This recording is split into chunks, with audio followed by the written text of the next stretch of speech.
So I wanted to talk a little bit about the other side and how they work, because I do really feel like they could come across as really controlling when they're not.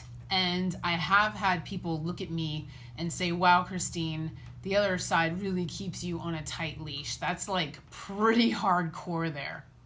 And when I took a closer look at the dynamics going on behind the scenes, it really wasn't that the other side was controlling, that it looks like I'm on a tight leash. It's that the other side is not controlling. And the other side is very respectful of human free will, and they will allow you to do whatever you want to do. So the divine guidance is often very subtle, and James von Praagh describes it as a feather in the wind, where the guidance that your angels give you is just very subtle and understated, and they'll tell you what your highest good is, and they'll tell you the path to take, and then you have free will as to whether or not you take that path.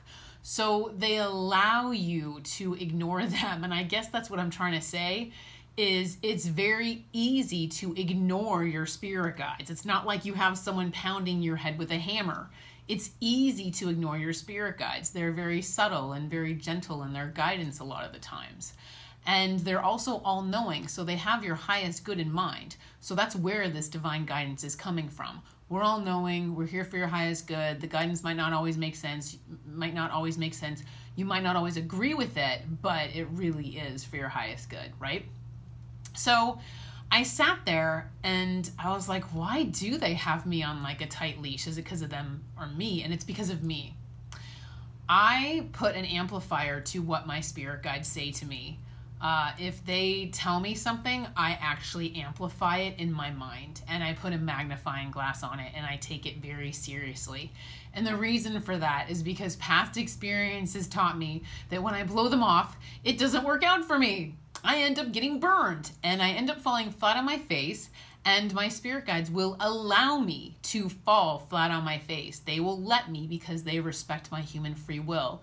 So I feel like one of the reasons why I take what my spirit guides say to heart so much is because of that. Because I know I have the freedom to do whatever the heck I want to do, which is why I don't. It's almost like someone being told, like, you have free will, and then saying, I understand I have free will, but I also understand that free will has consequences. So thank you for respecting me and my free will. What are you asking me to do? And they don't always explain themselves. They don't always say why they're asking you to do what they're asking you to do. But I take them very seriously. And I put it under a magnifying glass. And I say, okay, I might not know where this divine guidance is coming from, what the practical, logical reason is behind it. But I'm going to follow it anyway because I trust them. I'm going to take this leap of faith, and they're all knowing, right? So I feel like I'm responding to their respect for human free will. And then also knowing that free will has consequences with the universe and the law of attraction, right? What signal am I broadcasting to the universe with making this free will decision? Being rebellious can be really fun, right? It's fun to be naughty, right? So I can give my spirit guides the middle finger and go eat like whatever I want. I can go down a bunch of alcohol, eat a bunch of sugar, eat a bunch of junk food. But what message am I broadcasting to the universe? Am I saying my body is a temple and I respect it and love this beautiful gift the divine gave me? Or am I saying I don't love my body, it's not a temple, and I'm going to go abuse this gift the divine gave me by eating things that I know are bad for me, right? Now, can I do that? Absolutely. Will my spirit guides let me do that? Absolutely. But what signal am I broadcasting to the universe by doing that? I'm saying I don't really love myself, right? Because eating healthy, exercising, self-care, that's self-love. That's telling the universe I love myself. And when you tell the universe I love myself, the universe sends you more love. They're like, ooh, she loves herself. So we should too, right? So I'm also very aware of how universal energies are responding to my free will decisions and the law of attraction. So it's it's kind of like knowing that my spirit guides allow me to do whatever, but they're also trying to protect me and guide me to my highest good because they know universal energies are responding to my free will decision, and the universe only cares about truth, self-love, etc. All the good stuff. So when I broadcast that bad signal, my soul is a magnet, and that's what I attract to myself, right? So it's really because they gave me that freedom, and because I know that universal energies are responding to my free will decisions, that I just don't abuse that. I choose not to abuse that. And again, they'll allow me to do whatever I want. You know, they're not controlling me. I can do whatever I want. It's just that I'm choosing not to. I am consciously choosing not to because I know down the road, you know, the universe is responding to my signal. I guess that's really what it comes down to. So it's not this dynamic that goes on between me and my spirit guides where, you know, I'm giving them the middle finger, just like, yeah, you know, they're not like that.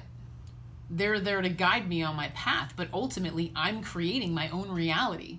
So I think I'm giving the middle finger to my spirit guides, right? When really I'm just giving the middle finger to myself, right? Because I'm creating my own reality. So what signal am I broadcasting? What am I attracting to myself? That's the reality I'm creating, and that's a result of my free will. So see what I mean? It's like, I'm not rebelling against my angels, I'm rebelling against myself.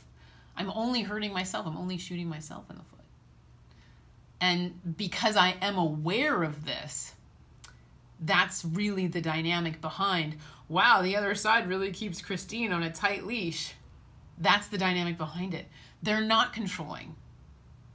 It's because they're not controlling that I follow their guidance so closely. See what I mean? But, you know, I mean, I have the option to, you know, eat a bunch of junk food, ingest toxins, not exercise, and just do my own thing. But, you know, it's because I sat there and I was like, oh, what would I do if the other side let me off the hook for the day? There is no hook. The other side didn't place me on a hook. I'm on that hook myself because of my own free will. So knowing that, if it was like one big free-for-all, and, you know, what would I do? You know, what would I do? Well, I would probably choose very wisely and just have like a piece of apple pie or something. Because, hey, it's just fruit, right? So I want you guys to take a closer look behind the dynamic between you and your spirit guides. Are you really rebelling against them? Or are you rebelling against yourself? Food for thought. And in the meantime, take care and be well. Thank you.